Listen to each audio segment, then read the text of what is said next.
This is a public panel interview by the Judicial and Bar Council of the candidates for the position of Associate Justice of the Supreme Court.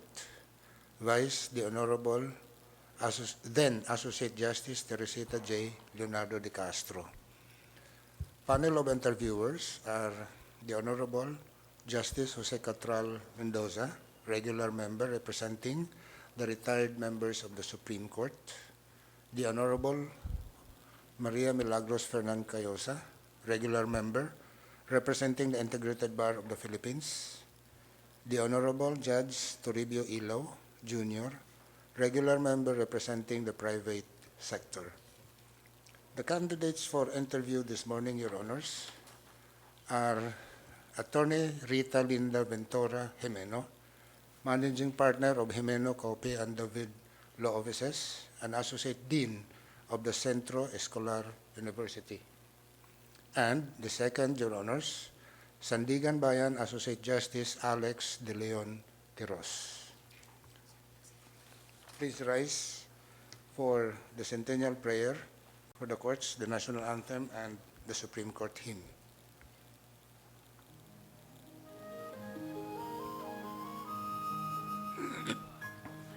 Almighty God, we stand in your holy presence as our supreme judge.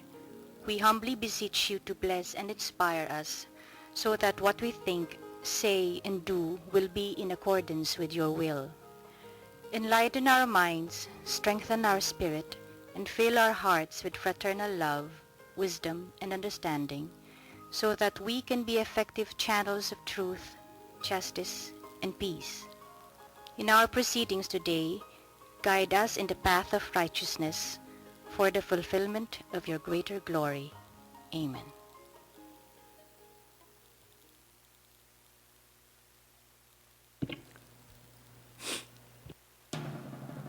Bayang magiliw, perlas ng silanganan, alam ng puso, sa titik mo'y buhay.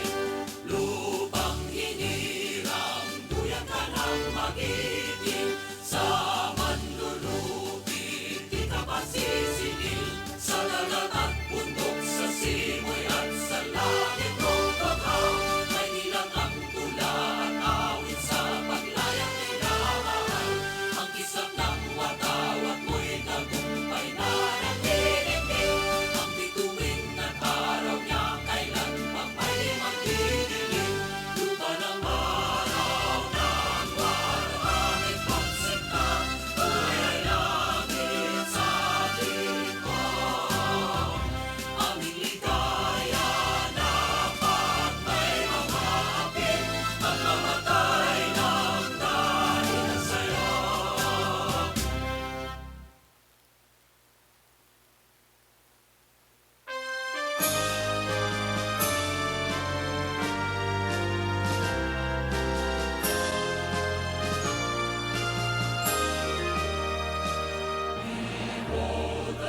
Guardians of our rights, enrobed in majesty and light, uphold the fundamental law.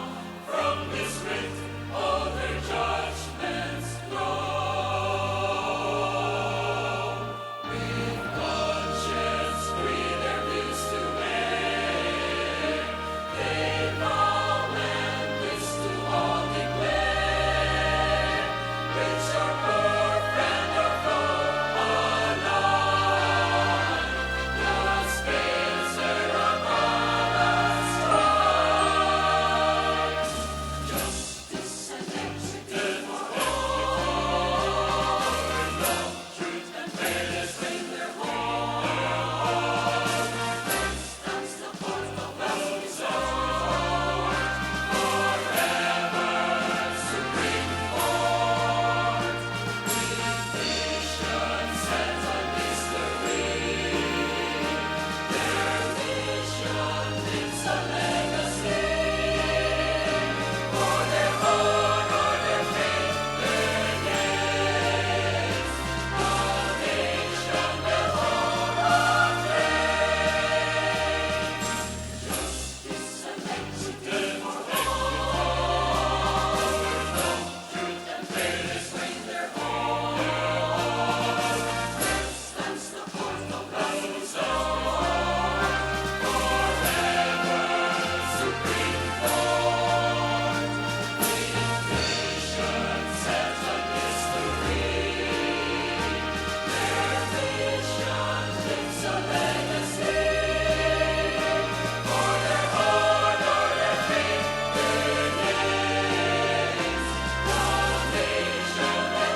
public panel interview of candidates for the position of Associate Justice of the Supreme Court, Vice Honorable Teresita J. Leonardo-De Castro, is hereby open. You may now be seated. Your Honors, as I have said earlier, the candidates for interview this morning are Attorney Rita Linda Ventura Jimeno and Sandigan Bayan Associate Justice Alex De Leon QUIROZ. Candidates, please stand up so that I can administer the oath. Kindly raise your right hand. Do you swear to tell the truth, the whole truth, and nothing but the truth in this panel interview? So help you God. Justice QUIROZ, sir, may I request you to stay in the holding room while the interview of Attorney Jimeno is being conducted.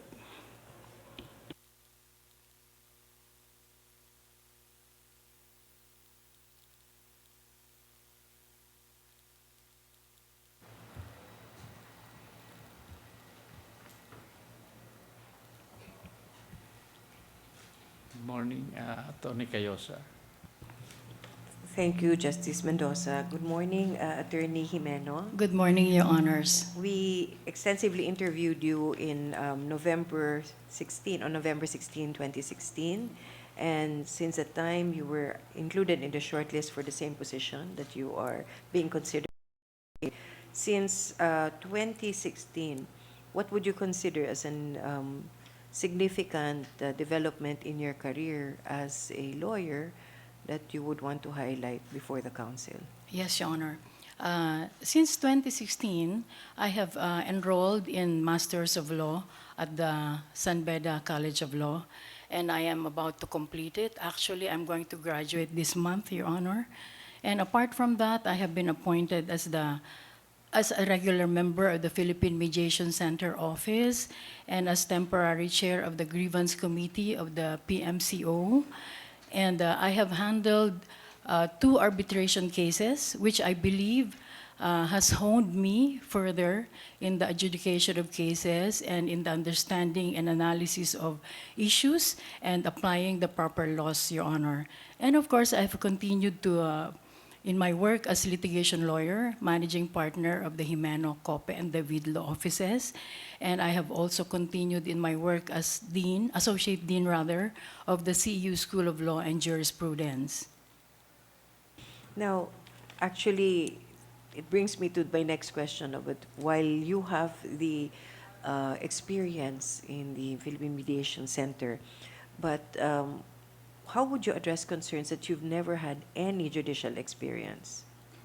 Your Honor, actually, I cannot say that I have never had any judicial experience because as an arbitrator, which I have been doing for the past 6 or 7 years, I have been a member of a tribunal and I have become a judge, so-called, in the understanding, adjudication, and ruling of certain cases.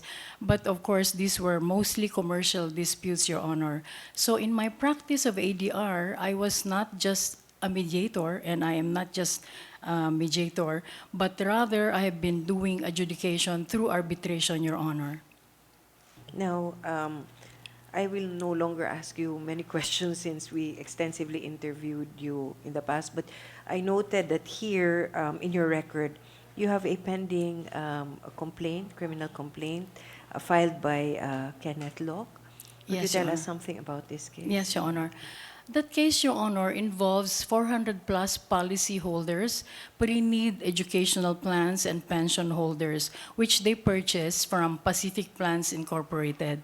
I was never a part of Pacific Plans, either as a director or officer, Your Honor, or even as a stockholder.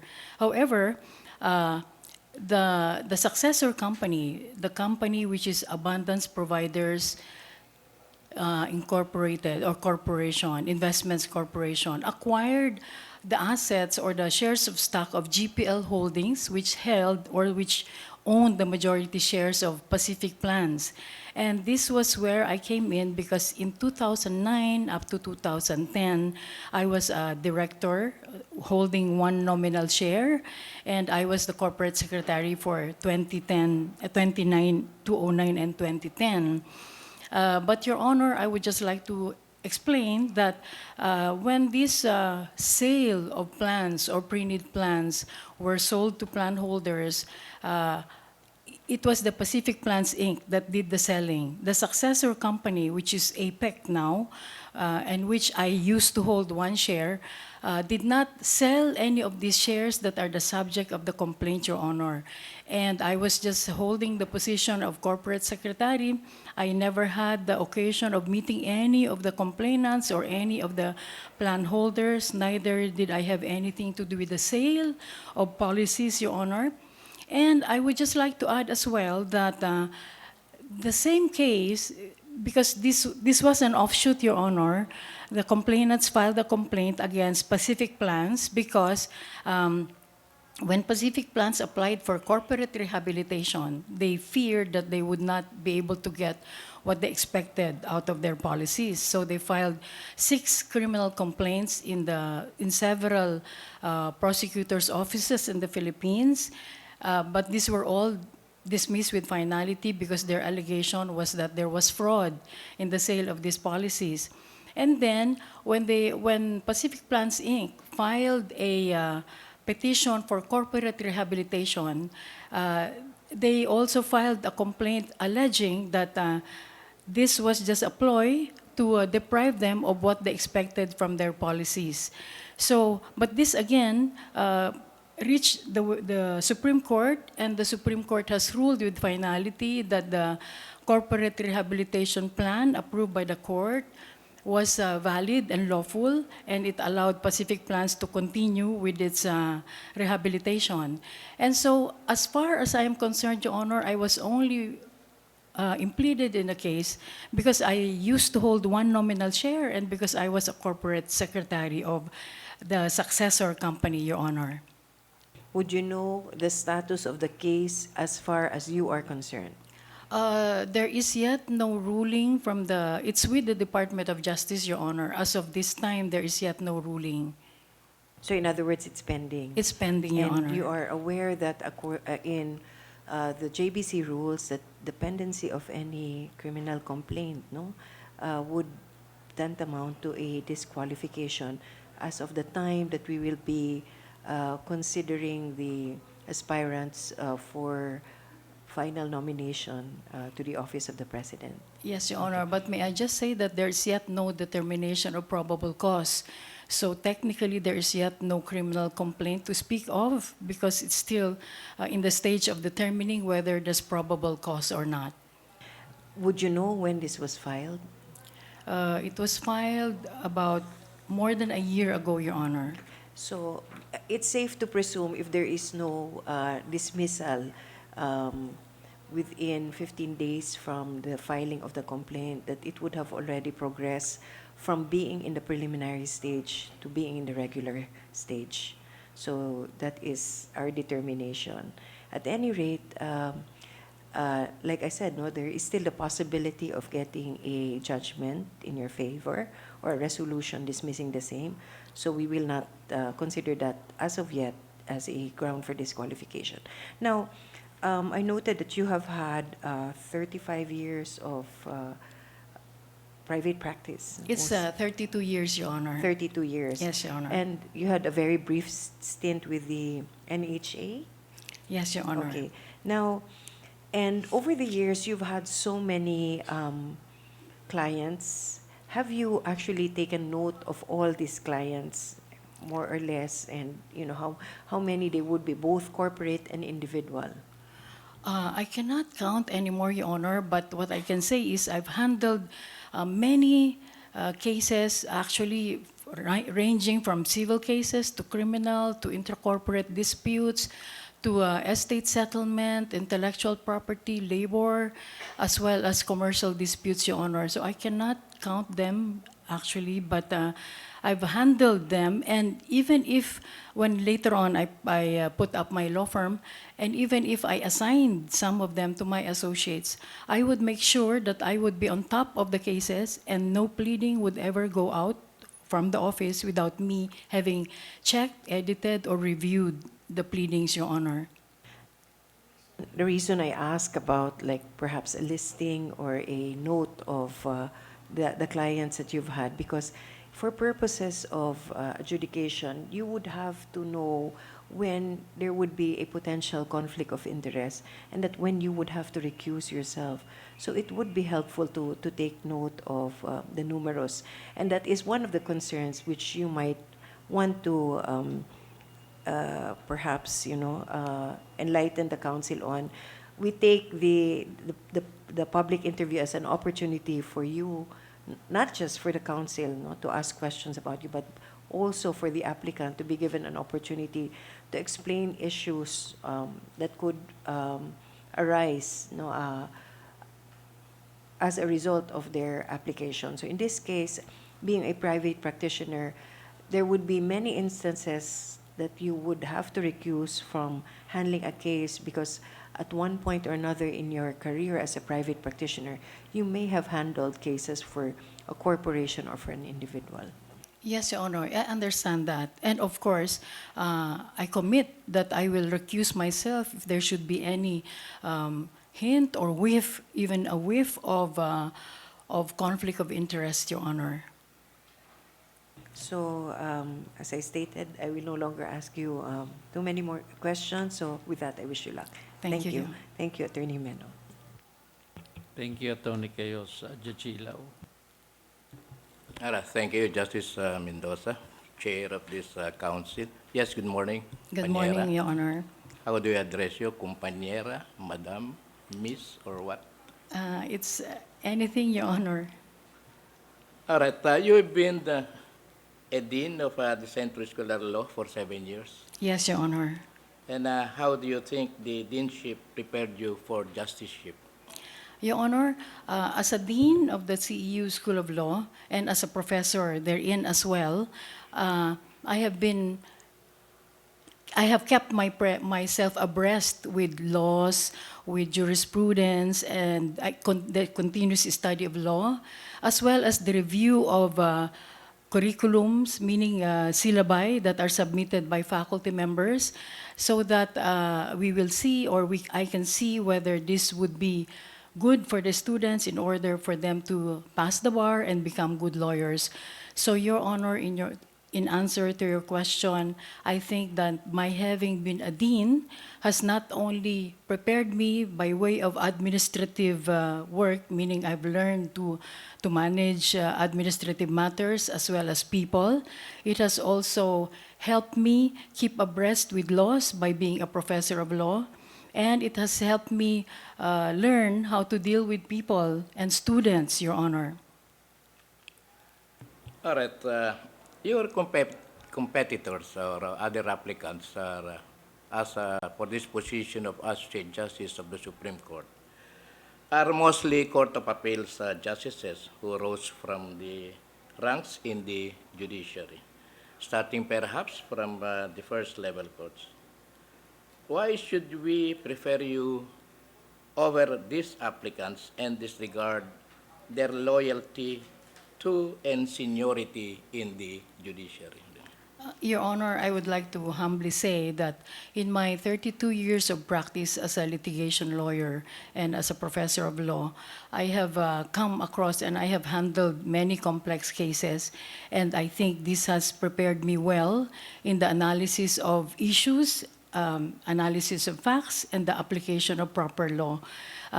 Also, Your Honor, as someone coming from the private sector, I think I can bring into the court a breath of fresh air in the sense that I know how the public looks at the judiciary, and I think that I have also gathered some insights on what people think should be done to improve the judicial system, and as well as my having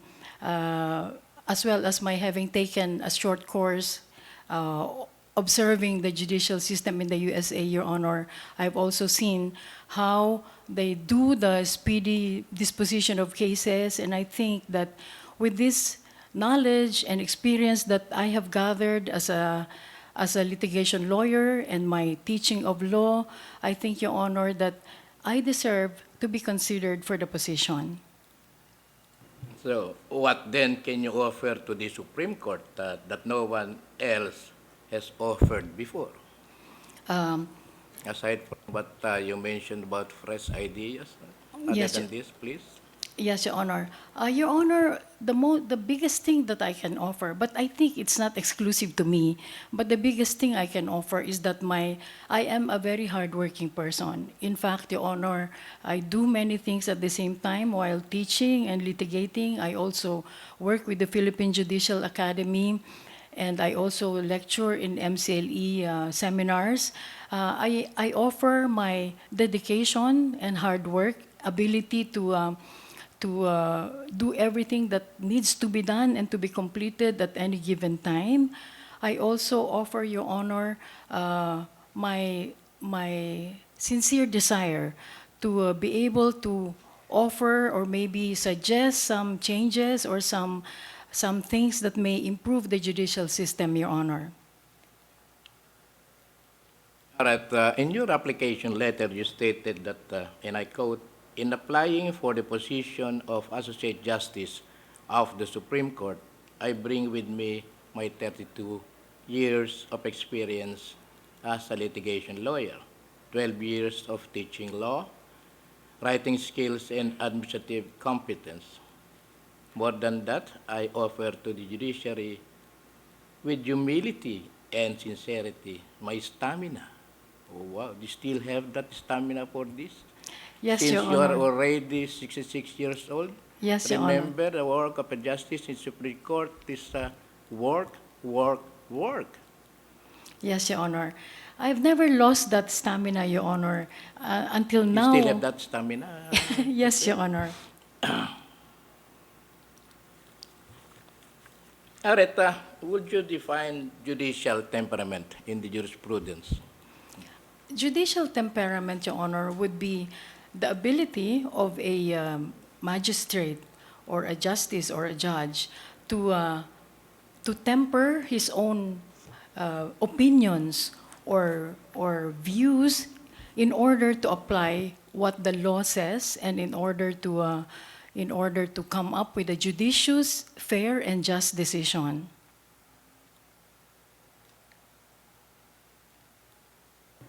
Is it right, Justice Mendoza? I'm sorry, just have to us to appreciate whether it's correct or wrong. At any rate, again, let's go to another point. All right, there appears to be a discrepancy of approximately 2 million pesos in your PDS, or otherwise personal data sheet, and two documents which were accomplished in just a matter of days. Could you explain this discrepancy? I am not certain which one, because, Your Honor, the cut-off dates are different.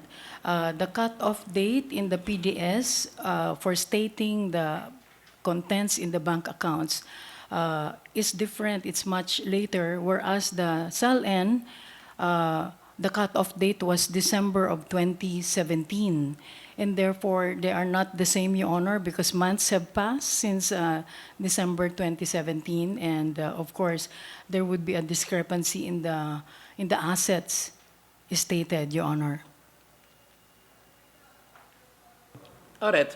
What are the three roles of a magistrate in relation to those who appear before his or her court? A magistrate has to be, number one, objective, Your Honor, in order to not to show partisanship to any party, but rather to be able to adjudicate in a manner that will be fair for both. The second would be for a magistrate to have a strong moral value or strong moral values or a strong moral fiber in order that he will not be influenced. And number 3, to be competent in law and to be knowledgeable about jurisprudence as well, Your Honor.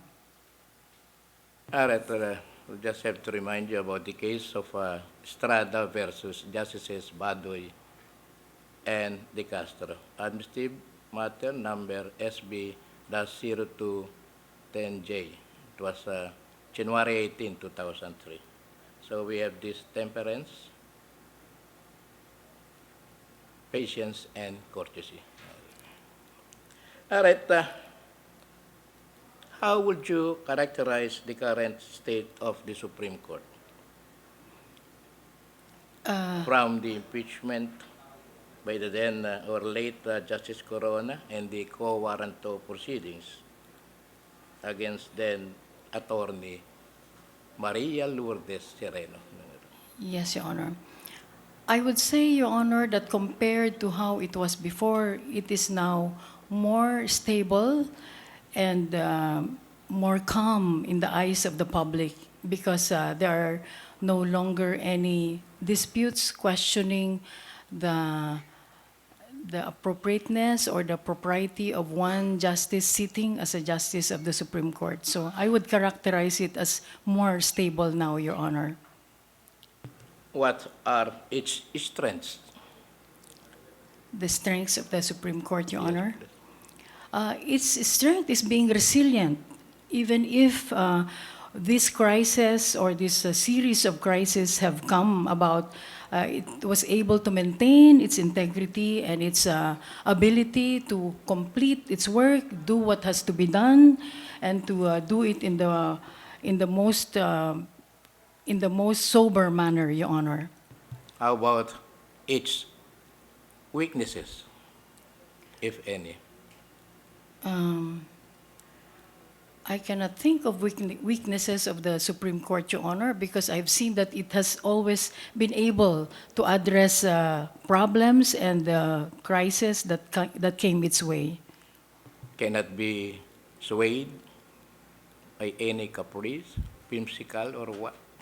The Supreme Court, Your Honor, I do not think so. All right, this last question, please. Justice. Coming from this Engender Rights Incorporated, a legal non-governmental organization advancing women's rights through domestic, international, legal, and policy advocacy, coming with research and training, mentioning about the concurring and dissenting opinion of Justice Bienvenido Reyes in the RH Law case of Imbong versus Ochoa. Justice Reyes cited the case of U.S. Supreme Court Planned Parenthood versus Danforth, where the court declared unconstitutional the spousal consent requirement for a woman to undergo an abortion for unduly intruding into the right to privacy of the woman. And the question is, do you believe, if and when you are appointed as Associate Justice of the Supreme Court, do you believe that consent of the husband is required for a woman to undergo an abortion? I believe so, Your Honor, because the fetus or the unborn child belongs to the two of them, not just to one, Your Honor. So I believe that the husband's consent is important. Will such spousal requirement unduly intrude on the woman's right to privacy? The requirement of getting the husband, I do not think so, Your Honor, because they are married. They are committed to be as one because they're spouses. So to me, it is not just the woman's privacy that has to be considered, but the rights of the husband as well. All right, thank you. That was my last and final question. Thank you, Your Honor. Good luck, Thank you. Tony Jimeno. Thank you, Judge Ilaw. Tony Jimen. What is your judicial philosophy? My judicial philosophy, if I will be blessed with getting the position, Your Honor, is to be not isolated from what is happening. Meaning, I want to exercise judicial activism in a sense, but not too much, Your Honor. Meaning that I want to make rulings on the basis of everything that, meaning on what the entire picture of an issue is, meaning looking into the big picture, not just the strict application of law or a too relaxed application of law, but rather to consider the prevailing circumstances of the case, Your Honor. So you are a judicial activist in a sense. In a sense, Your Honor. Yes.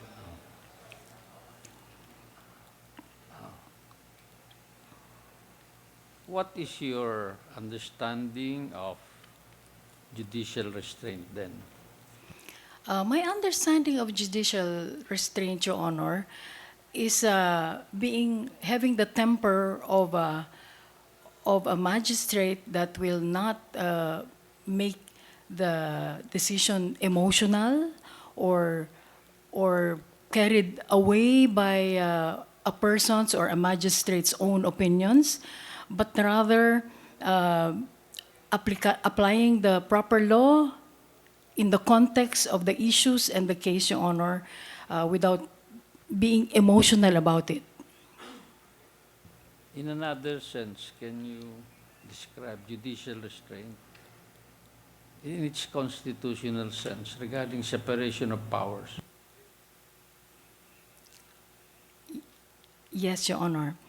I think that this refers to the situation where magistrates have to be aware that they cannot intrude into the powers of, for example, the executive branch or the legislative branch unless it can be proven that their acts are unconstitutional or committed with grave abuse of discretion that amounts to a lack of jurisdiction, Your Honor. I presume you're a wide reader. In Congress, there are several factions and several, about at least three are claiming that they are the minority, but the majority recognize only one. So the other claiming that the recognition was in violation of their internal rules,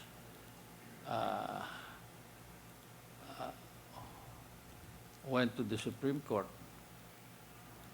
If you are appointed justice, what is your position or opinion? Yes, Your Honor. Of course, the majority will have to be, the rights of the majority will have to be given more weight, Your Honor, because even if there are groups or factions claiming, but they're the minority, Your Honor, I believe that still the majority, meaning the desire of the majority of the members of Congress, should prevail. The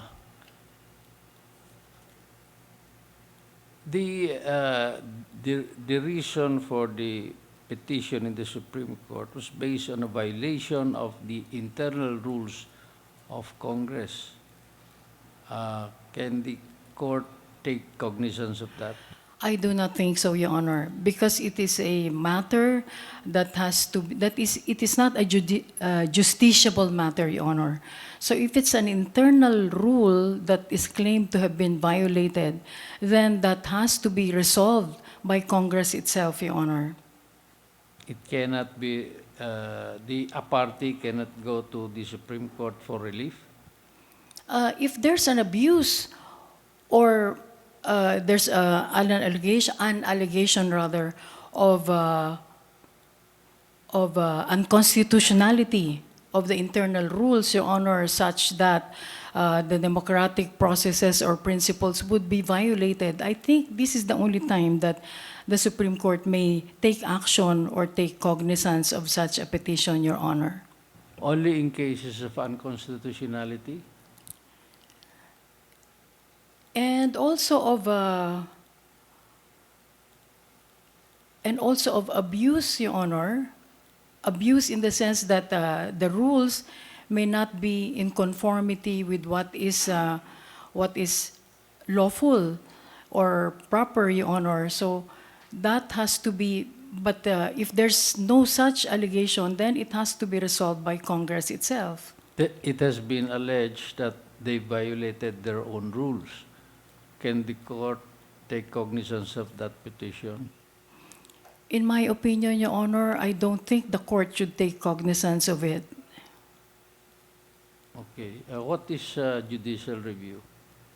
The power of judicial review given to the Supreme Court, Your Honor, involves the power of looking into the acts of either the legislature of the executive or the executive branch if there's an allegation of grave abuse of discretion amounting to lack of jurisdiction or unconstitutionality, Your Honor.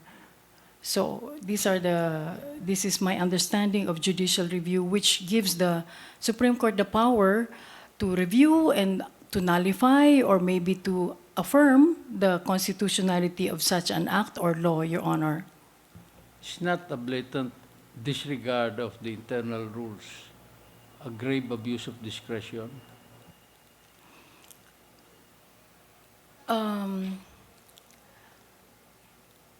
If it was a blatant disregard of rules that were never questioned as lawful, Your Honor, then yes, it could be taken as a grave abuse of discretion by those who violated it. So the court can give due course to a petition in such a case. Yes, Your Honor, if the allegation of disregard is so blatant and so grave that it will amount to a grave abuse of discretion, Your Honor, then it can be taken cognizance of by the Supreme Court. What is your understanding of the Equal Protection Clause in the Constitution? My understanding of that clause, Your Honor, is that persons or institutions or entities that are of the same standing, laws should apply to them equally, Your Honor, meaning that no person or no groups of persons should be treated in a way different from the others with whom they are of same standing and same circumstances, Your Honor. The reasonability of a distinction and sufficiency of the justification given by the government is gauged by using means and tests. There are 3 levels of scrutiny. What are these 3 levels of scrutiny? By the government? Yes. That was covered in the case of Mosqueda versus banana planters versus the city of Davao. Your Honor, unfortunately, I wasn't able to read that case, but may I... But it is very basic. It's in the textbooks. Yes, Your Honor. The 3 levels of scrutiny. By the executive branch of government, Your Honor?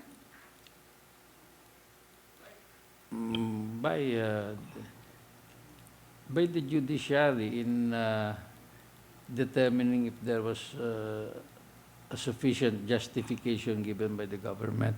There are 3 levels of scrutiny. Yes, Your Honor.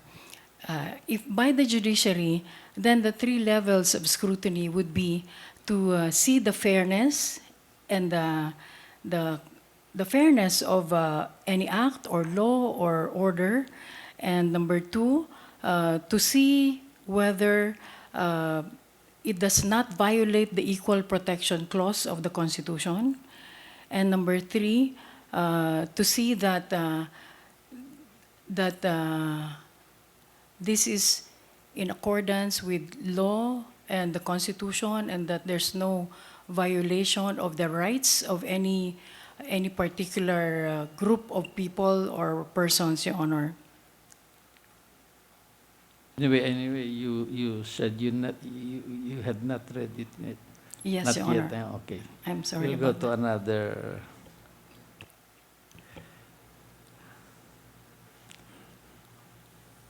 You're familiar with the senior citizen law. Yes, Your Honor. Okay. The senior citizen law mandates giving 20% discounts to senior citizens relative to the utilization of transportation services, hotel, restaurants, drug companies, etc. In effect, it raises the prices for those who are not senior citizens. Is this not violative of the Equal Protection Clause of the Constitution? No, Your Honor, because all senior citizens are of the same circumstances, whereas those who are not senior citizens yet are also of the same circumstance, meaning that it is lawful for the government to impose a little more disadvantage, so to speak, to those who are not yet senior citizens. So I would say that this is not a violation of the Equal Protection Clause, Your Honor, because they are not of the same circumstances, the seniors and the non-seniors. Well, are they not discriminated? They are paying higher prices for the medicines, for transportation, for restaurants or hotels, airplane. Are they not discriminated? Because they are being made to pay for the discounts. That is the effect. Yes, Your Honor. But the government has the power to pass laws that will be for the good of, if not the entire country, for a certain group of people, and under the circumstances, the senior citizens, because they are the ones more in need of protection and help from the government when it comes to their medical needs, to food, etc. So, to me, Your Honor, it is within the power of government to impose this, and there's no unfairness because it's if you look at the big picture, it's the entire society, it's the entire citizenry that benefits from it, Your Honor. It has been opined by a justice of the Supreme Court that there is taking from those establishments. Do you agree that the senior citizen law is an exercise of the power of eminent domain? The power of eminent domain, in a sense, it is, but yes, because it gives the government the power to impose upon certain groups of people certain obligations, while others may benefit. Yes, Your Honor, and also the police power of the government as well to impose laws that will be for the good of all, not just because, as I said, it has to be taken from the big picture, and it will benefit the entire nation, Your Honor. You earlier said that you agree that it is an exercise of eminent domain? Because there is taking. I just want to hear you again on Yes, Your what Honor. you stated. Yes, Your Because Honor. I have a follow-up question. Yes, Your Honor. I would not say taking without anything, giving anything in return, because in eminent domain, Your Honor, even if the government takes something, as in expropriation, it pays the person that from whom something is taken. In the case of the senior citizen law, Your Honor, I would not completely say that it is an exercise of eminent domain because, yes, because something is taken from certain groups, the non-seniors, but it will then benefit other persons who are still members, for example, of the same family, who have families have seniors and non-seniors, so everyone will benefit, Your Honor. So going back to the question, I would not classify that as strictly an exercise of eminent domain, Your Honor. I asked that again because you said it was. And there is no just compensation here. Yes, You Your do Honor. not pay, the government is not obliged to pay just compensation. Yes, Your Honor. So it is not an exercise of eminent domain. Yes, Your Honor. Okay. And what is the basis of the Congress in enacting such law? I think it would be on the humanitarian side of the need of senior citizens to be protected by government, Your Honor, because they are the ones more in need of help, because they most of them no longer work and do not have the capacity to support themselves in their old age. So I think it was passed to address the needs of persons who cannot support themselves anymore, Your Honor.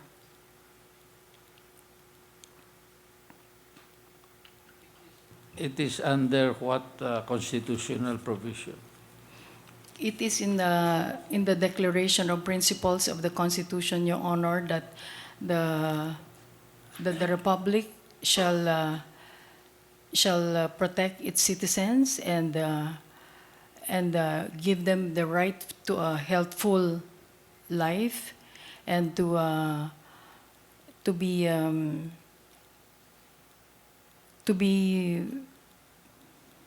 given the right to live as citizens of the country to which they belong, or to the Philippines, Your Honor.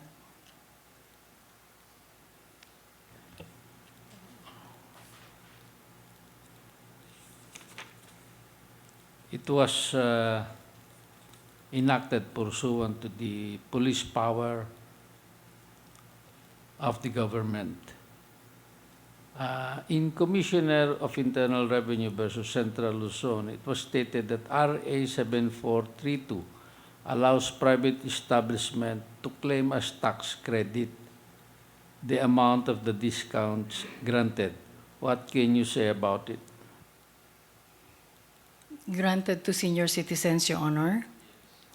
No, allows private establishment to claim as tax credit the amount of the discounts granted.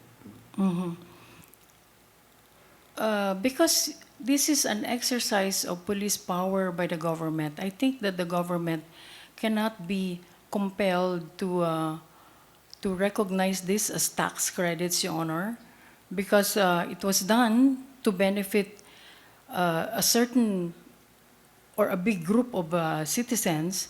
So to me, that should not be allowed, Your Honor, meaning being treated as a tax credit. Yes. In Republic Act 9257, in 7432, it was allowed as a tax credit, but it was already amended, and it can only be allowed as a tax deduction.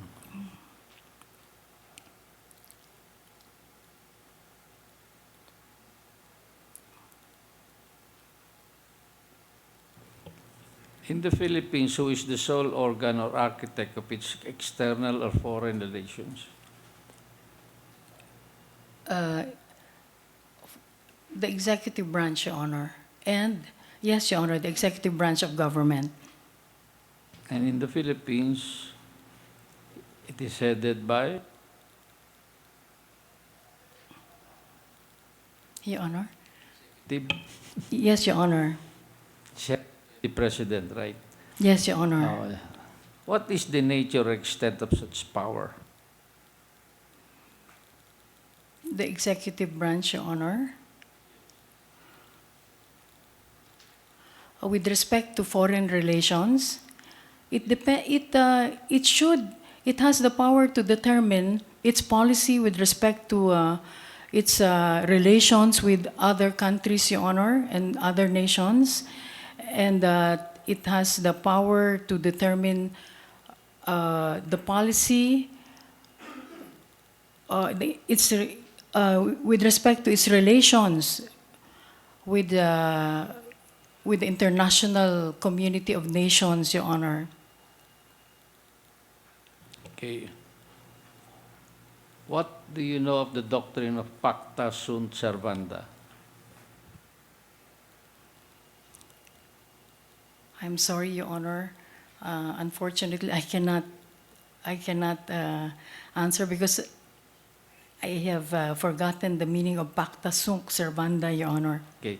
I'll just remind you, it's a fundamental international law principle that requires agreeing parties to comply with their treaty obligations in good faith. Yes, Your Honor. Okay. Is the doctrine incorporated under the Constitution? Can you explain?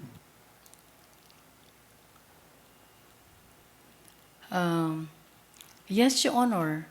Because in fact, the Constitution says that our treaty obligations should be respected and they become part of the law of the land. So I think that this is recognized in the Constitution.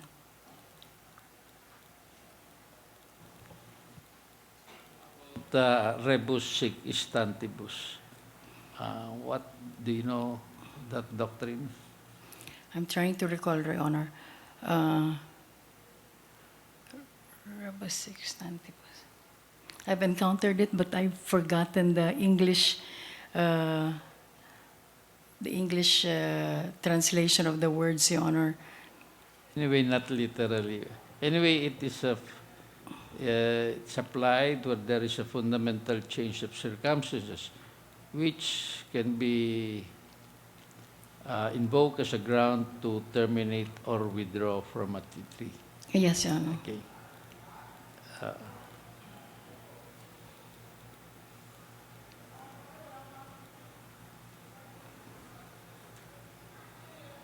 In the Constitution,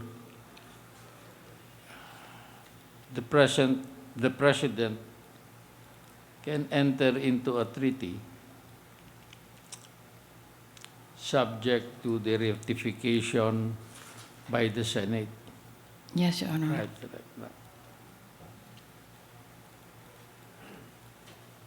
Can the President apply the doctrine of rebus sic stantibus to unilaterally withdraw from treaties?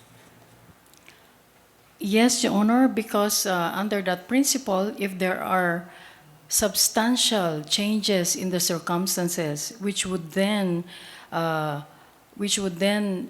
completely change what was agreed upon, then the President may withdraw from a treaty that was earlier signed by him and even affirmed or ratified by the Senate.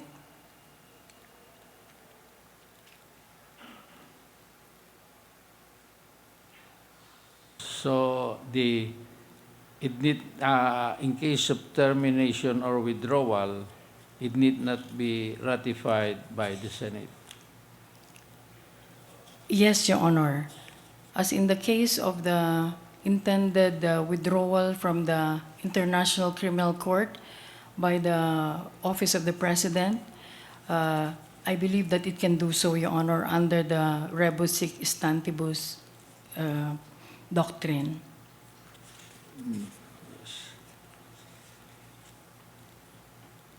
Are you aware of the latest case of People versus Lim regarding the drug cases, chain of custody?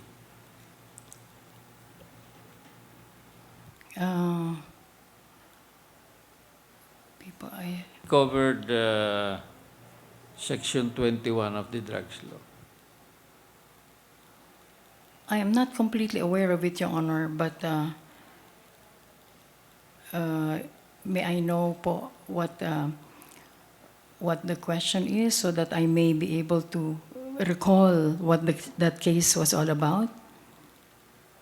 Courts now are dismissing cases because the police failed to explain the reason why they failed to comply with the law. It is not in the law, but it is in the circular of the PNP and the law enforcement agencies. Now, is non-compliance with the circular an element of the law? Yes, Your Honor. So I think judges are correct in dismissing complaints that are not in compliance with the circular issued by the PNP itself, Your Honor. Is that an element of the law charge, the offense charge? If the offense charge, for example, in drugs cases, Your Honor, if the elements are complete in the sense that they have been found to be in possession of or maybe selling drugs, and that certain provisions of the circular by the PNP itself were not followed, I think, Your Honor, that there's a defect in the prosecution, or there may be a failure in the filing by the PNP of cases with the courts, which may justify courts in dismissing these cases, Your Honor. What are the other courses of a trial court judge in such a situation? It can also compel the PNP or the police officers, Your Honor, to comply in order that the court will see that it was just a technical but not a substantial defect in the filing of the complaint, Your Honor. Can a court direct a correction of a deficiency or non-compliance? If there's a motion coming from, not by itself, Your Honor, without any motion coming from the prosecution. So if the prosecutors of the case will move that the police be directed, then it can rule on that, Your Honor, but not on its own or not motu proprio. Suppose there is a motion by the prosecution. Can the trial court judge grant that? Yes, I believe so, Your Honor. Will be all, Attorney. Thank you very much. Thank you Your very excuse. much. Thank you very much, Your Honors.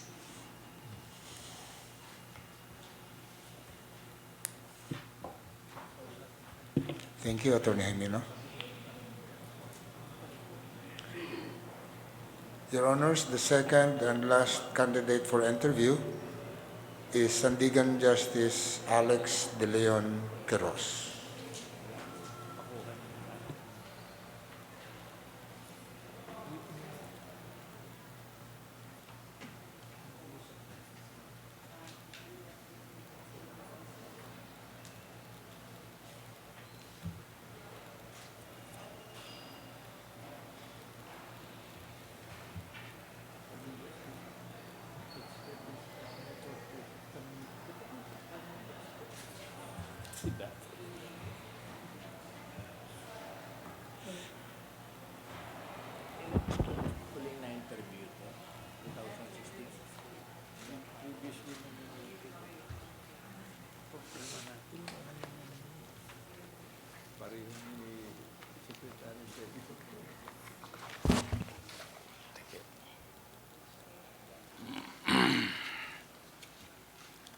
Good morning, Justice.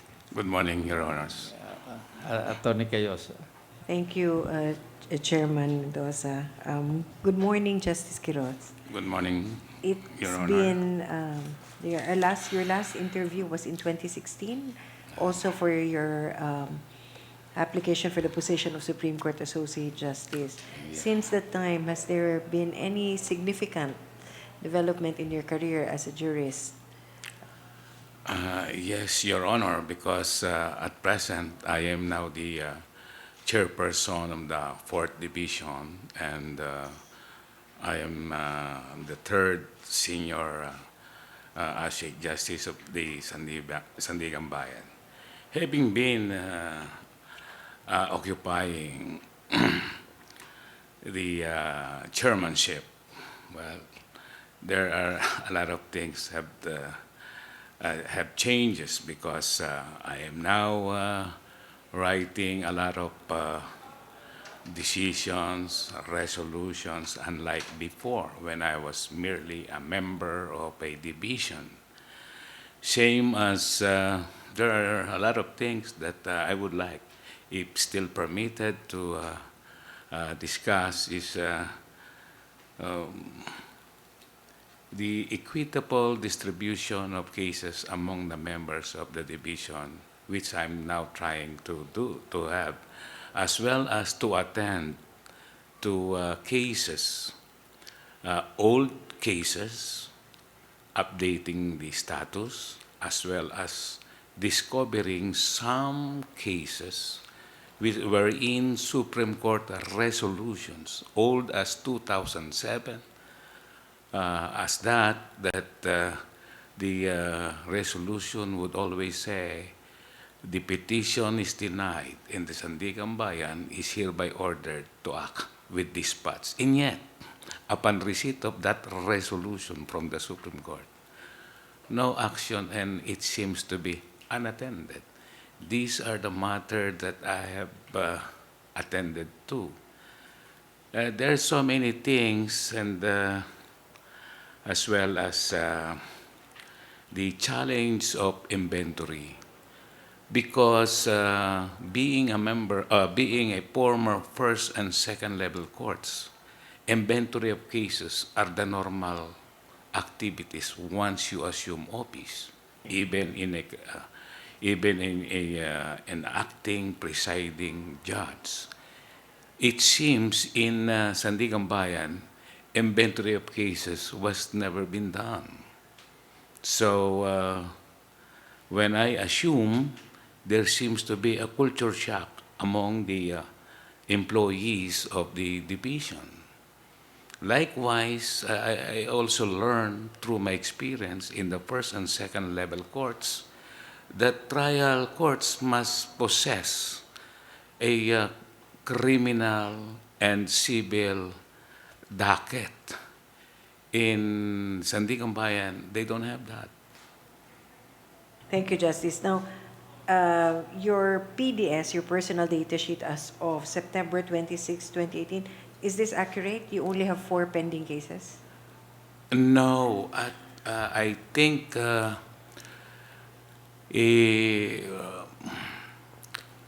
So you're saying this is not accurate? no, because the date, Your Honor, we have to reckon the date. Yes, it's because September 26. September 26, it's no more because we reckon it last June. Okay. But at present, if my memory will serve me right, I have 2 pending submitted for a resolution and 9 for resolution, Your Honors. On the average, how many cases are assigned to you as the ponente on a monthly basis? Actually, Your Honors, there seems to be peculiarity in the treatment of cases before a case will ripe for submission to a decision. It will take a lot of time. At present, the average for each member perhaps is about 1 to 2, 3 cases in a month. So, but the resolution, whether extended resolution or a simple resolution, I think it's so hard to calculate, Your Honors. Perhaps from till June, we have issued about 400 resolutions, Your Honors. I have here the figures issued by the Executive Clerk of Court of the Sandigan Bayan, it states here that in 2016 you decided 19 cases. In 2017, there were 17 cases, and in 2018, 13 cases penned by you. Of these cases, in 2017, total of 150 cases were disposed by the 4th Division, while in 2018, 95.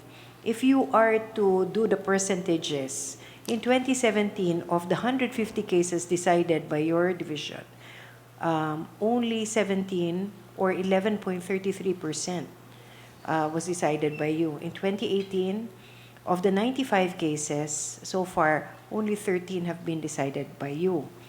Could you explain, because if that were the case, and if you are saying that there ought to be an equitable distribution of cases, shouldn't there be also a corresponding percentage in the distribution, or like the output? Ideally, there should be at least a third, no, of the cases disposed of. So in this case, it would fall short, your figures would fall short of the 33% that would be expected of each member of the division.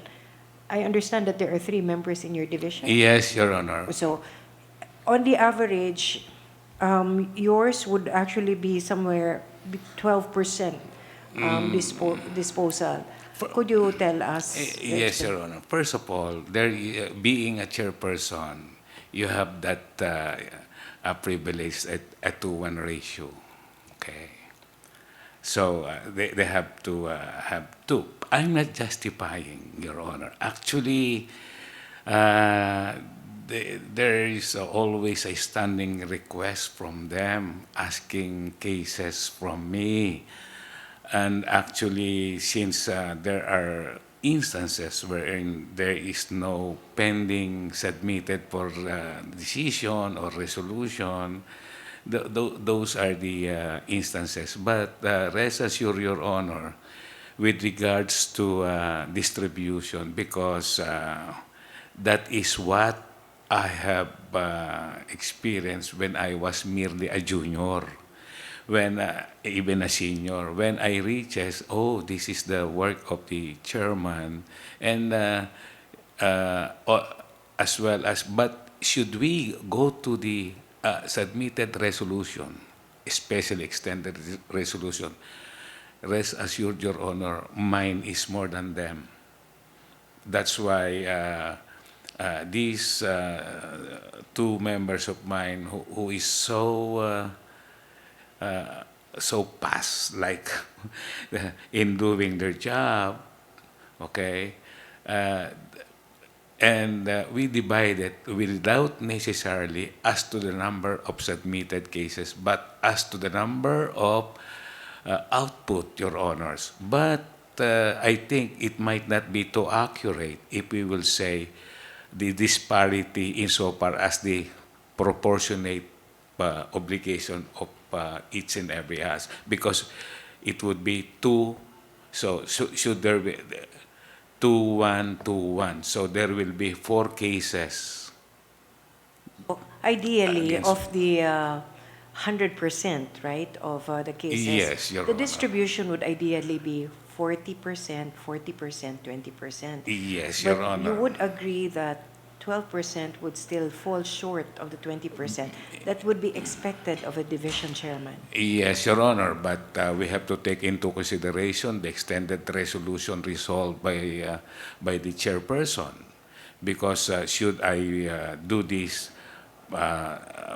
for sure my two members would complain. Should there be non-proportional distribution, it must always be equitable, and that's my problem before, and I would not those things to happen now to me, Your Honors. Okay.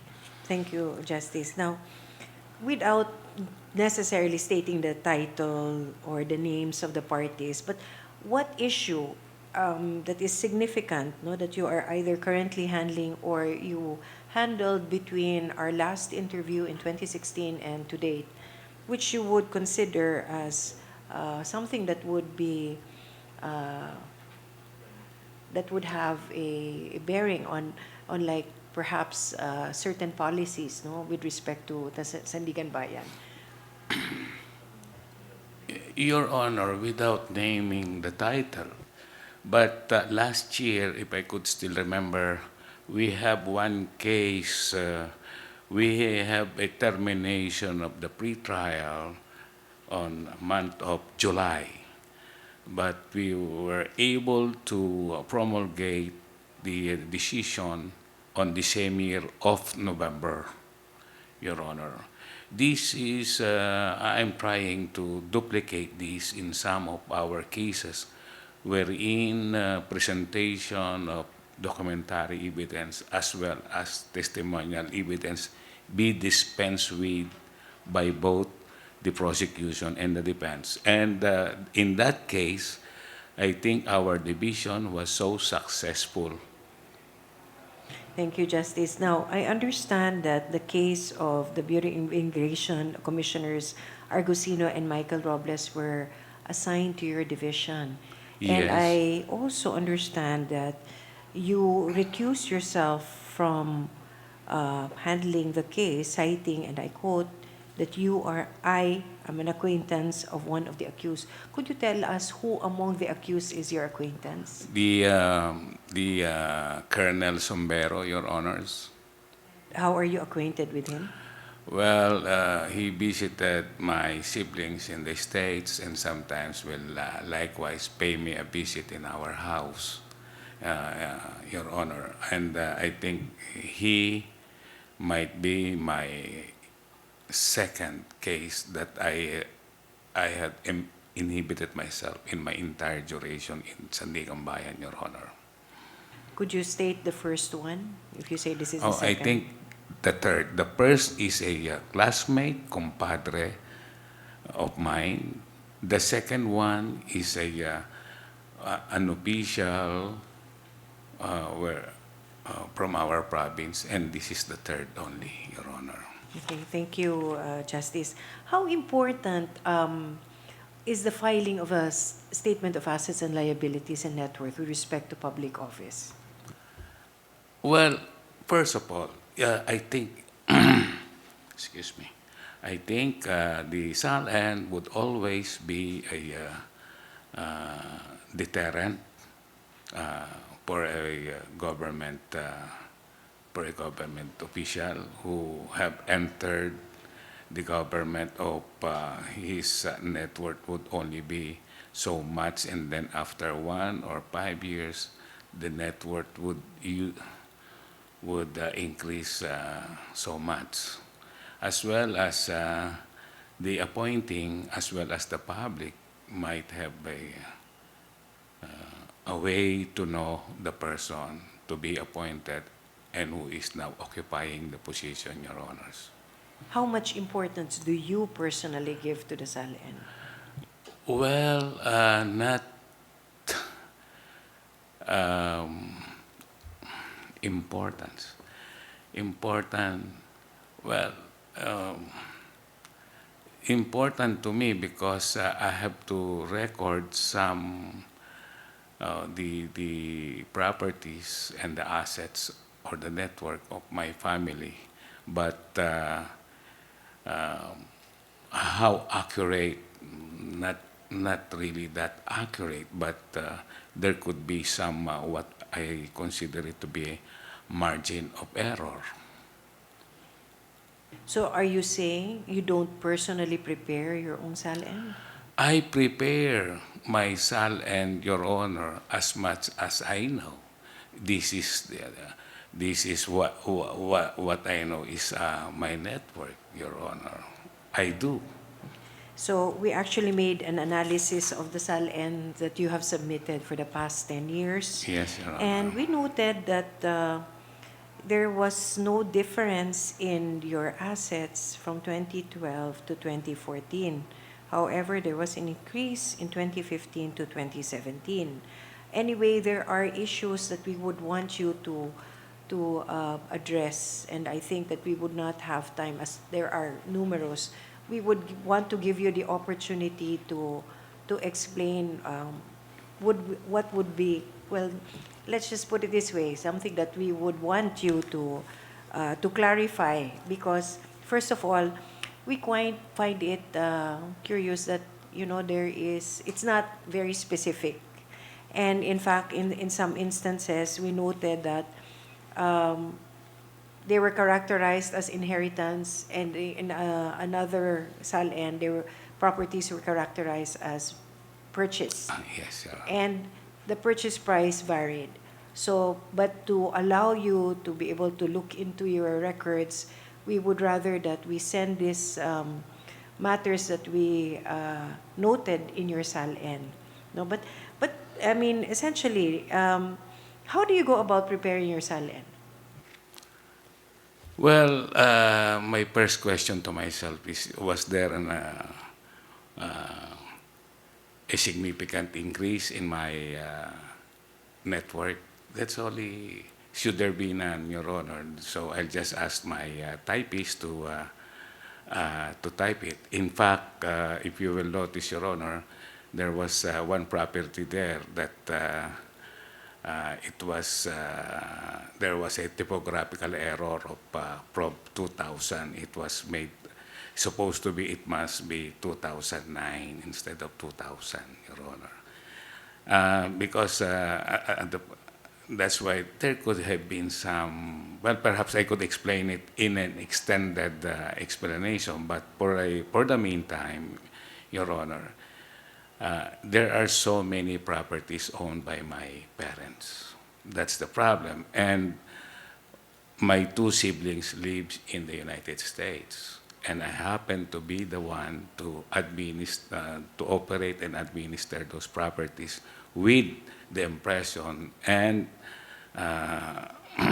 impression to the neighborhood that I own the property from my parents. Okay. Admittedly, that's it. Now, I now having possession all the characteristic of an owner. That's why there is also one in the SALN provision that once you have entered into a contract of sale of a condominium, just like what happened to CJ Corona, you have to disclose it with your SALN. Mere interest or inchoate should be put there. So I'd rather put it there. The problem now, my mother died last September, 2012. Because of that, well, of course, there are some exchange of inheritance from my two siblings, as well as still at present to have a barter between us. That's why, thank you very much for giving me an opportunity to explain what are those matters that might have some interest of explaining it to this council, Your Honors. Okay. May we know, just for the record, when your father passed away? What year? 2000, my father died last 2002, and my mother died 2012. Okay. Just for purposes of, you know, the disclosure, you state here in the inheritance as of 2015 that in 1983, the commercial properties in Cubao were all inherited. May we know who you inherited them from?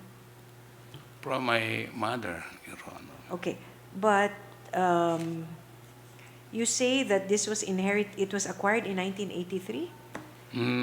Actually, Your Honor, this was acquired sometime 1965, 83 to make it commercial, because it's merely a residential in 1965. 65, Your Honor. But you said that your mother did not pass away until 2012, so how could you have inherited it? At this time, Your Honor, it was already assigned as inchoate interest to this property, Your Honor, which is being required by the SALN that you have to declare it. Because I am the one who administer this, Your Honor. Even the neighborhood, they might even accuse me of something which is not within my SALN, because I possess all the characteristic of an owner, Your Honors.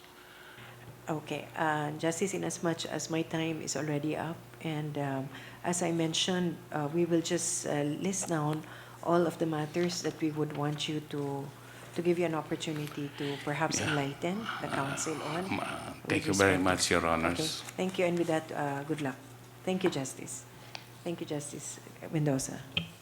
Thank you, Attorney Cayosa, Judge Ilaw. Yes, thank you, Justice Mendoza. Yes, good morning, Justice QUIROZ. Yes, Your Honor. And the last interview happened in 2016. I was not yet a member of this council. Yes, Your Honors. All right, what is your reputation in the Sandigan Bayan?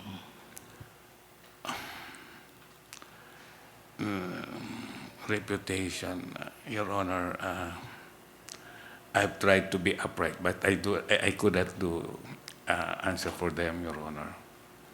And it might be a self-serving on my part. So how about your reputation from among your colleagues, friends, classmates, behind your back? Well, my principal activities at present, Your Honor, is just go to office, go to church, and at home, and attend to my family, Your Honor. I don't have that much socialization, Your Honor. Why?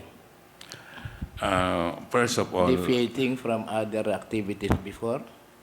yes, Your Honor. I have to admit that I engaged in a nightlife activities when I was very young then.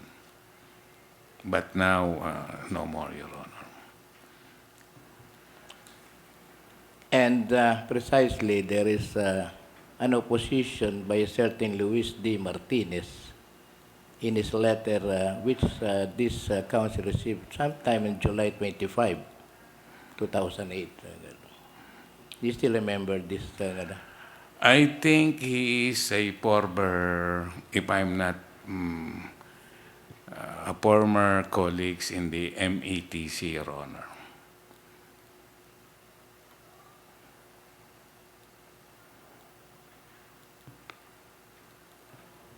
When you enumerating reasons for objecting to your application to the then Sandigan Bayan, stating that you are not intellectually and morally fit, his honesty, integrity is questionable, has been censored and fined by the Supreme Court for acts of dishonesty, which he was still a judge of the METC. And lastly, he is a habitual drunkard and used to go to night spots with people with pending cases in his court. And it was a long time ago. Yes, Your Honor. But And yes, please. may I now proceed, Your Honors? Yes, please. Yeah. First of all, the fine imposed by the Supreme Court, the record will bear me out. There is no censor to what he is saying, Your Honors. Well, perhaps that is based on his imagination alone, Your Honor. I just do not know, because at the time he was, I'm sorry to tell this, he is already old and I'm young, and perhaps say personal, whatever he would like to do. Because from the very start, what he had said there, imagine imputing to me that I was fined. I attached to my application, Your Honor. I'm very sad to note that, because he is my colleagues in METC Pasig. I hope he's not the same person. Okay. That alone, Your Honor, does not merit any consideration of his accusation. At narrate, on record is your comment to the alleged opposition by stating that the oppositor did not sign his accusatory letter and instead hid himself behind the name of my former colleague at the Pasig Metsi. Oppositor did not even furnish his address to at least give the Judicial and Bar Council the opportunity to verify his claims. Excuse me, Your Honor. To my observation, that name might not be living at present because I'm already 61 and at that time I'm only 35. So, dead man tells no tale. Anyway, all right, could you walk us through the steps you undertook to prepare yourself for the Supreme Court?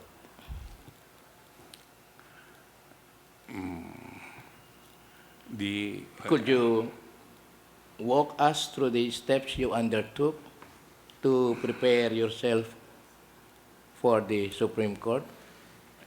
Yes, Your Honor. Actually, I think this is my second or third time to apply for this position. And this time, before I decided to apply for this position, I first examined my conscience because applying to the Supreme Court would always entail first, you have to prepare a lot of records and everything. But the problem is the magnitude of responsibility once appointed, Your Honor. Now, at the time when I examined my conscience, I asked myself whether I am mentally, physically, emotionally ready, as well as do I possess the judicial maturity before I could be promoted. Not only that, Your Honor, I even consulted our Constitution and asked myself, am I competent, independent, have the integrity, improbity? Your Honor, I think my conscience, while talking to me, would always be honest to each other and say, perhaps you still have to think more about it because you have to ask yourself the responsibility there at the Supreme Court. But another one great matter, Your Honor, is to consider my family bloodline, the lineage, Your Honor. I think about my great-grandfather, Justice Pedro Tuason, my uncle, Justice Sabino de Leon, as well as my uncle, Chief State Prosecutor Fernando de Leon. I asked myself, Alex, could you duplicate their reputation? Would you be just like something that might even affect their what they have done to their reputation? I confidently answered to myself, well, I will try my best to duplicate them, and could you not do it now to your passion, whatever, in this regard, in being a Associate Justice of the of the Sandigan Bayan? Well, this is what reached in my examination of conscience to follow what my passion is, to have a public service, okay? And by public service through a judicial service, Your Honor. That's why I have that confidence to apply, because I examine my work experience, because at present I'm already almost 27 years in the judiciary. And my other preoccupation before joining the judiciary is intricately related to judiciary. I've been with the special counsel in the Fiscal's Office of Manila, as well as for a while in the Office of the Speaker, and then went to the Office of the Solicitor General, Your Honor. And what have you achieved in the Sandigan Bayan in your 9 years in that institution? Well, not so much, perhaps, when I was a junior and senior, but at this time, as a chairperson of the Fort, I was able to, just like any presiding judge in the first and second level courts, I do now what is supposed to be done. Okay, I might not have a very significant sterling achievement yet at this time, Your Honor, but as time goes by, such as because it's too hard to praise myself. It always depends on the people around me, how they will look at me, Your Honors. All right. What fresh ideas and projects are you going to bring to the Supreme Court if and when you're appointed? And what will you do to make sure they are implemented? Your Honor, when I was interviewed before to be a presiding justice of Sandigan Bayan, I will still maintain that, to have established a what we call electronic court, 1, 2, to have a camera or a CCTV for every courtroom, especially in the first and second level courts, so as to monitor the conduct and the norms of the trial. And it would be a deterrent to all presiding judges that the Supreme Court or through the Office of the Court Administrator are watching them, because of course, the CCTV or the cameras must be Wi-Fi ready, so as even in the far-flung area, they could be monitored by the Supreme Court. Next, Your Honor, which to avoid influx of cases before the Supreme Court is, I think the Supreme Court have to maintain stare decisis to strengthen it, because the decision of Supreme Court keeps on changing. 1, 2. Should I be given a chance to be a ponente as much as possible, to be more specific, and to avoid vagueness of a law, because as well as not to give the lower courts too much discretion. In the case at present, what is pressing influx of cases before the Supreme Court? The inordinate delay. The Sandigan Bayan justices and the division seems to be confused. There are different divisions have different ruling.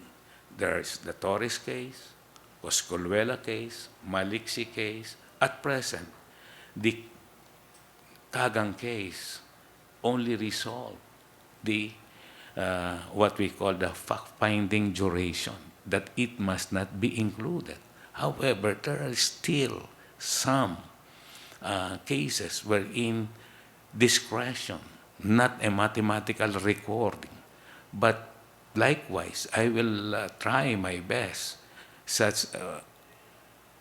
There was one decision discussed by the Supreme Court, just taking into consideration that there was some lull, that sometime on that year there was a resignation of some deputy ombudsman that caused the delay in the disposition of the preliminary examination. Your Honors, the preliminary investigation, the conduct of its procedure, controlled by the ombudsman. In the judiciary, as what has been happening, in the event, in the lower court, should there be an absent judge, there is the pairing judge, and there is a such thing as acting presiding judge. Now, in the Sandigan Bayan, there is likewise a warm body to fill up, as well as before the Supreme Court. In short, the judiciary had foreseen and prepared for its procedure so as not to be delayed. Now, in the case of in the office of the ombudsman, merely the event of resignation or retiring of some members, how come that it would justify a delay? Your Honor, to me, personally, it's unacceptable. Next, Your Honor, insofar as the same as what the judiciary is doing is, once there is a postponement, perhaps due to lack of counsel, due to non-availability of witness, the judiciary might be a little generous to accept that, but would always put a praise. But failure to do so, to have a counsel on the next meeting, or to present another witness on the next scheduled hearing, the same will be deemed waived, or the court will appoint a counsel de officio. So there are so many things that there could have been lapses on the part of the procedure in the office of the ombudsman, which should not be the reason why there should be an inordinate delay. That's why, Your Honors, one of which is the inordinate delay that be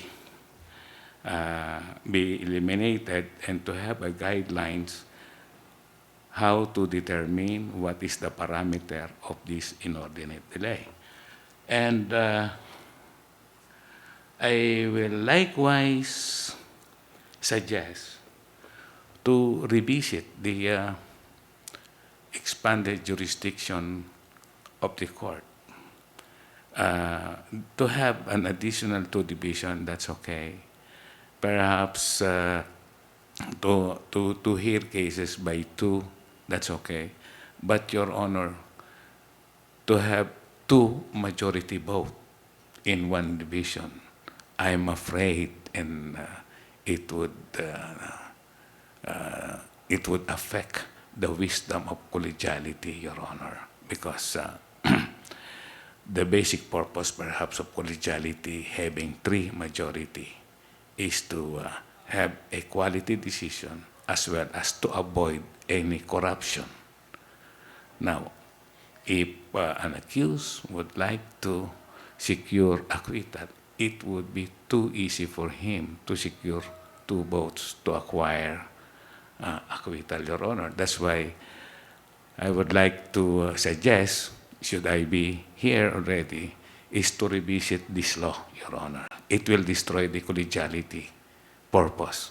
That's why even the Constitution requires attestation that it was arrived to a deliberation by the composition. At present, there is what we call a creation of division of 5, just to reach a majority of 3. But this expanded jurisdiction, making it only 2, that is my position, Your Honor, just to have a revisit it. All right, it took you a long time to have such self-re-examination and knowing yourself, know thyself. whether to go to or level up from Sandigan Bayan to the Supreme Court. Now, last question. If you could start your career over again, what would you do differently? As an entertainer, a singer, an actor, or what? A businessman? Well, Your Honor, I would still want to be a lawyer, and I would follow the same career path, Your Honor. All right, that was my last and final question. Thank you and good luck, Justice, on you your very journey. much. Thank you, Judge Silao. Justice QUIROZ, I'd like to follow up on your statement that you want to propose a change regarding the expanded jurisdiction of the Sandigan Bayan. What did you mean by majority of two? And why do you want to revisit it? Your Honor, at present, what is prevailing under our internal rules before a resolution or the decision, be promulgated, it must have or must possess 3 votes from the justices. And in the event that there is a dissenting, a creation of 5 members of a division so as to reach a 3 mandatory requirement to promulgate a decision. Now, in the expanded jurisdiction, it only required 2. So, should there being a dissenting, the 2 votes will carry, Your Honor. Well, that is only I would like to So you suggest want to revisit you want to revert to the old rule.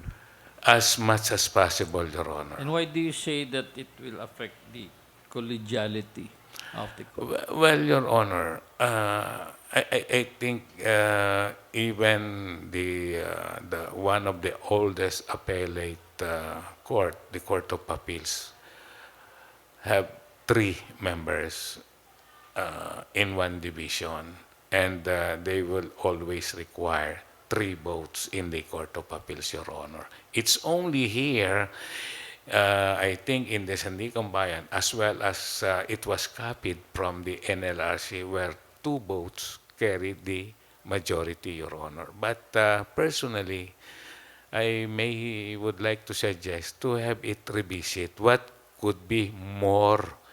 I'm not standing by it as hard as that. But what I just would like to have a revisit.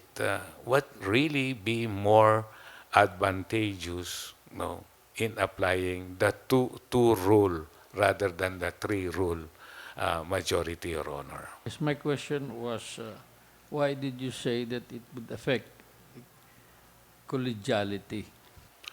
Well, because, Your Honor, it will, the collegiality, the unity, the majority too, should they be a best of friend, they could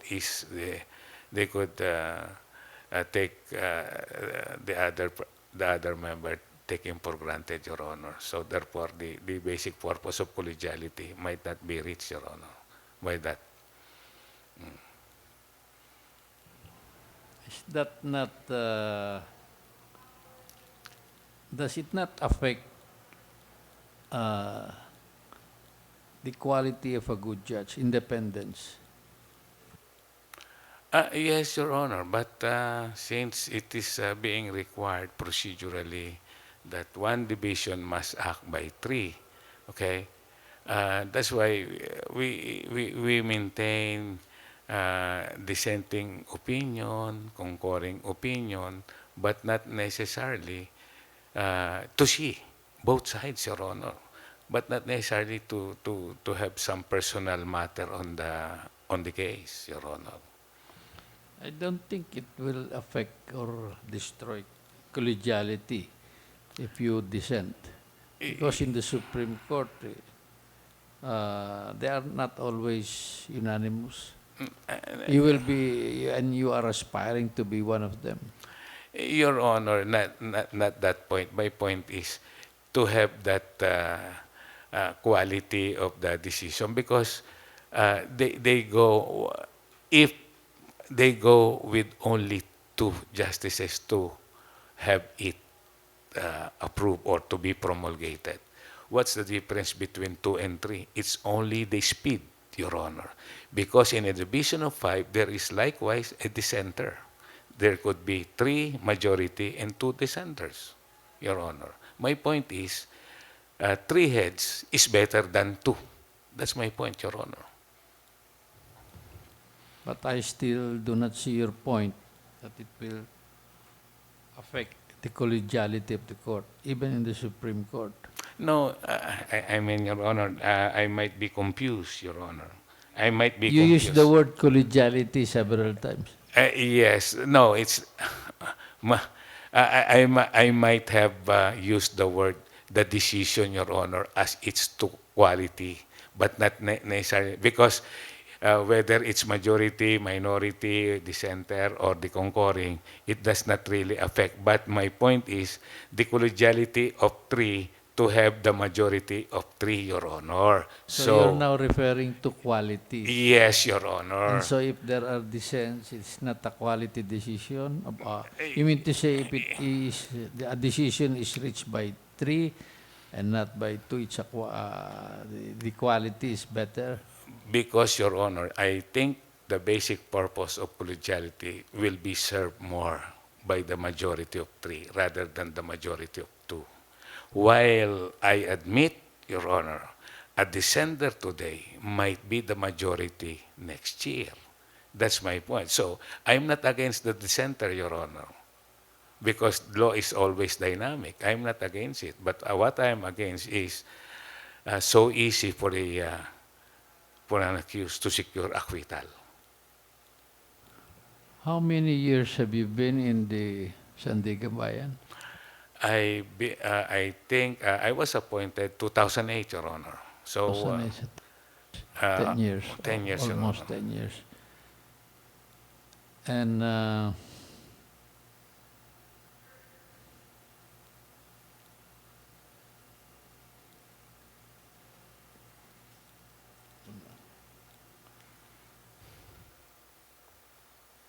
you decided the case or dismiss a case for inordinate delay? Yes, Your Honor. Some cases were denied and some cases were granted, Your Honor, based on inordinate delay. Those instances, it included the fact-finding phase of the case?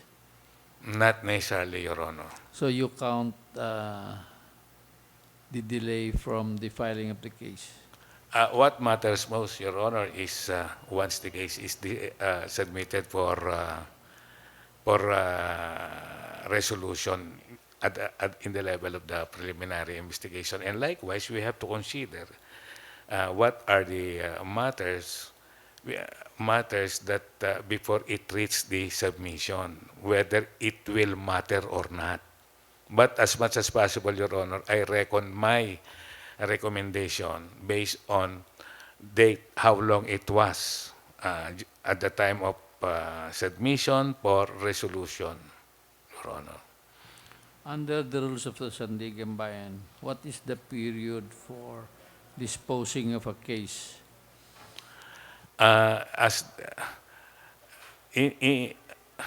Presently under the old, 1 year, but the present to be approved in the amending the old one, I think it's only 90 days, Your Honor. The reason is because you are a trial court. The off-the-record reason, Your Honor, was there was one justice claiming that P.J. Garcia was dismissed, and he concurred to that decision based on it must only be within 90 days. That's why, if we use it against PJ Garcia Torena, why not likewise adopt it? The problem now is this, Your Honor. The Court of Appeals still maintained 1 year. But the Sandigan Bayan will reduce to 90 days or 3 months. But you still have 1 year for appellate cases because you have to review the records from the beginning. Yes, Your Honor, but appellate cases in our case is quite few numbers. It's only few numbers.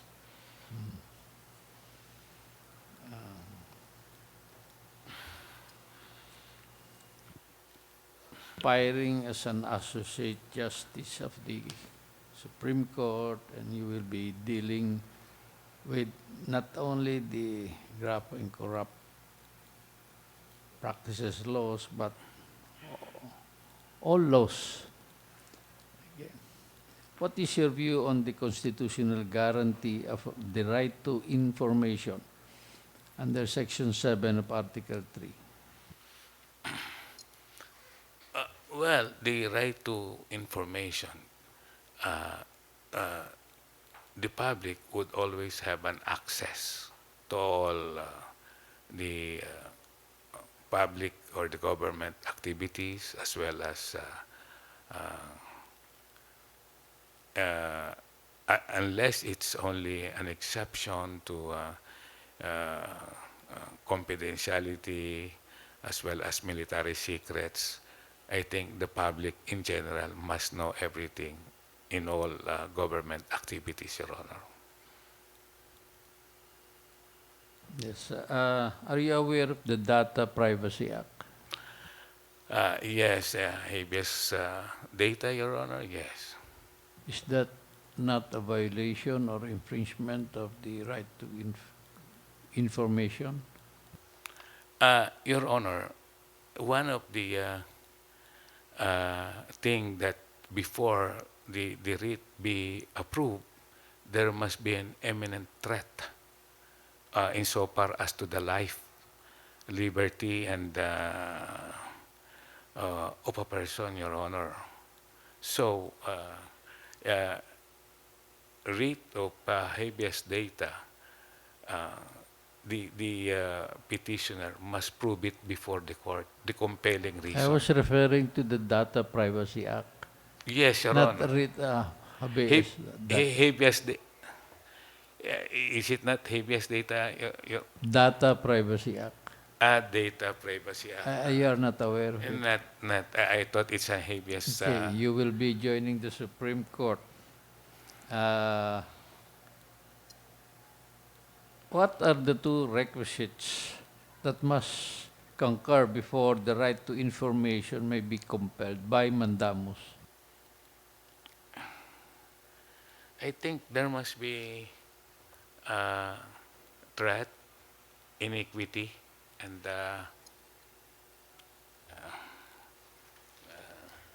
the same will surely prejudice the petitioner.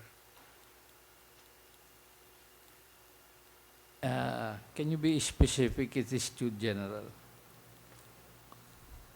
I'm just basing it in a case. Basing it, And it's even in the textbooks.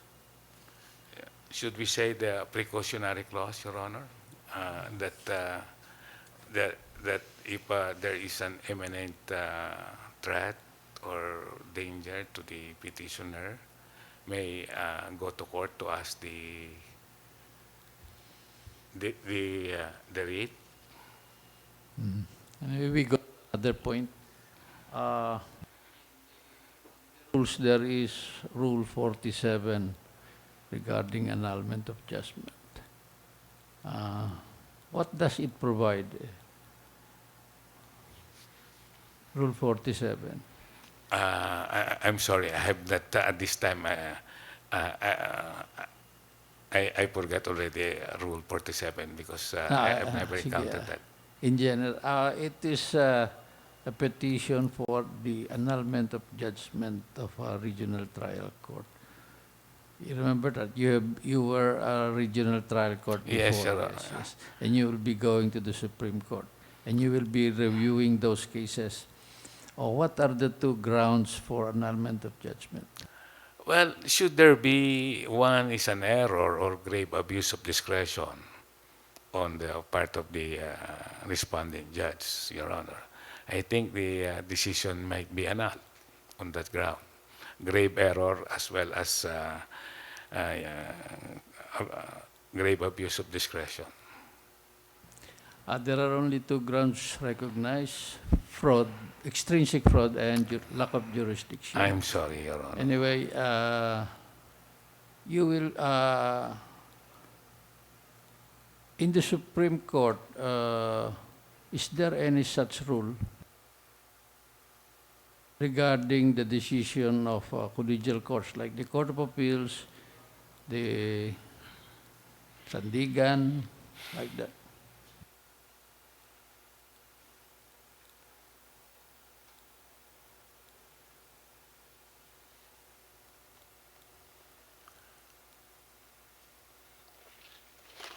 What's the question, Your Honor? You are asking whether... How can the Supreme Court annul a judgment?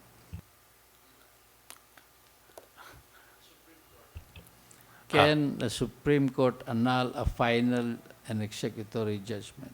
Because under Rule 47, the Court of Appeals can annul a final and executory judgment of the regional trial court Yes, Your Honor. on grounds of extrinsic fraud and lack of jurisdiction. Now, the rules of court is silent regarding the power of the Supreme Court. Can the Supreme Court annul a judgment of the Court of Appeals or the Sandigan Bayan? I believe so, Your Honor. Because by analogy, and I have read some, not some, a few decisions by the Supreme Court wherein they even suspend the effectivity of the procedure. They suspend the rules. Oh, yes, suspend, Your Honor.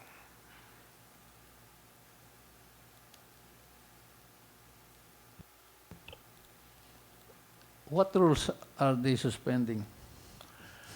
I have read one decision With that... respect to annulment of judgment.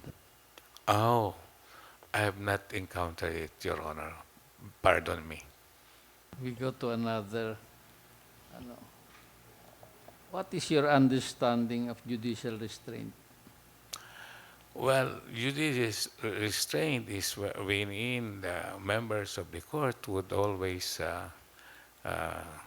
first is to avoid some matters that would affect the independence of the court, okay, such as socialization or even giving some opinion publicly.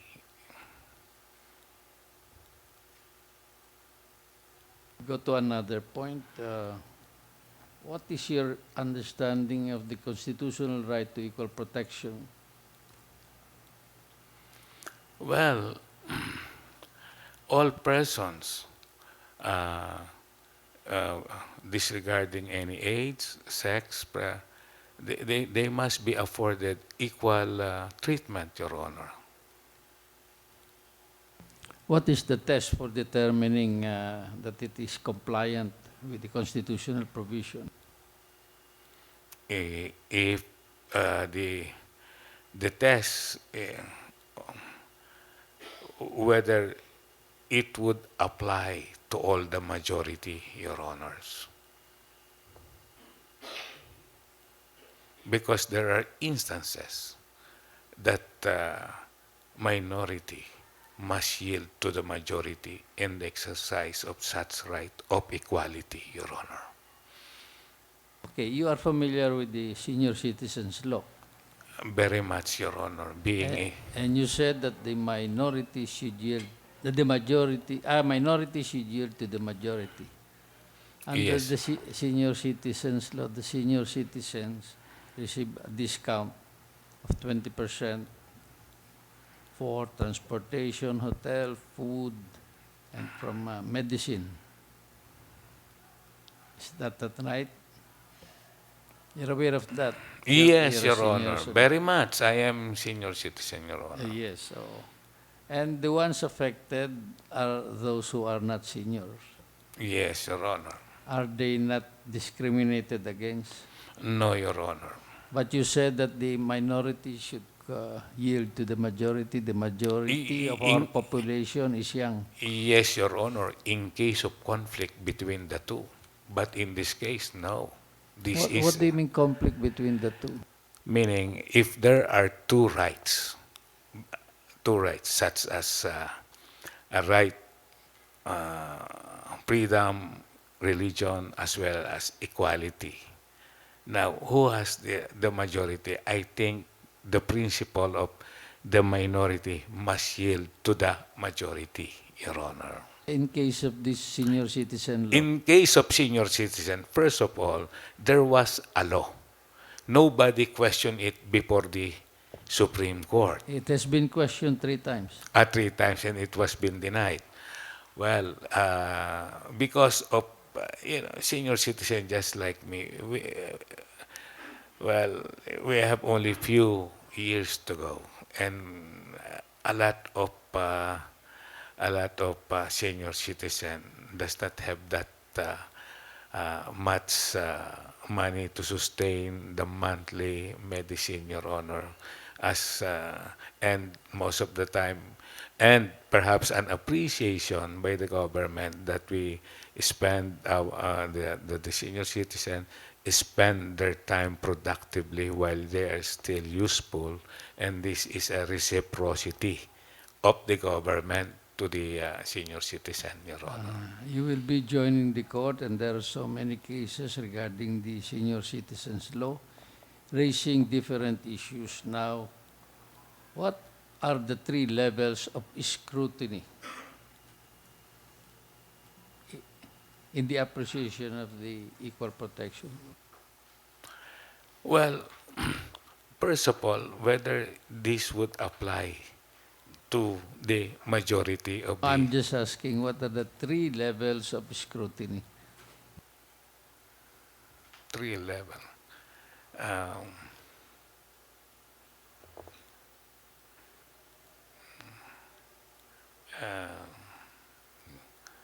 3 level of scrutiny. I'll go to another point. Yes, It is Your Honor. covered by a decision a year ago.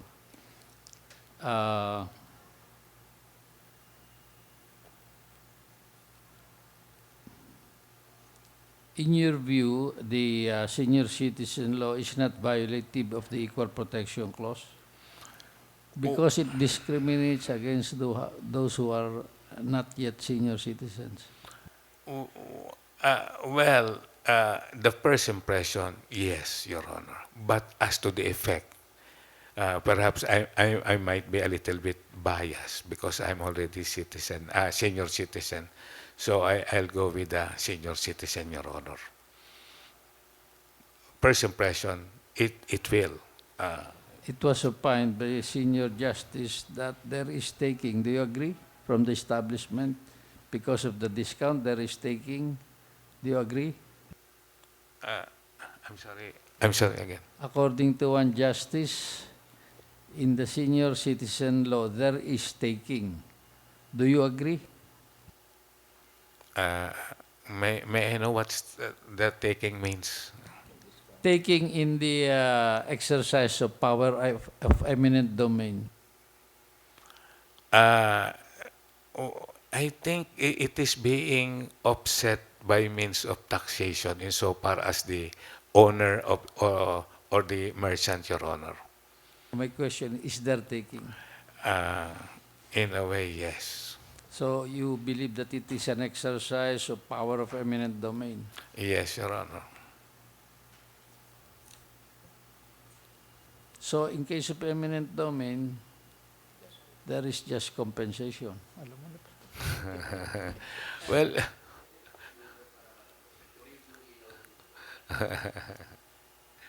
That's why there is offsetting, Your Honor. I believe because of by tax rebate, it's a compensation insofar as the merchants are concerned.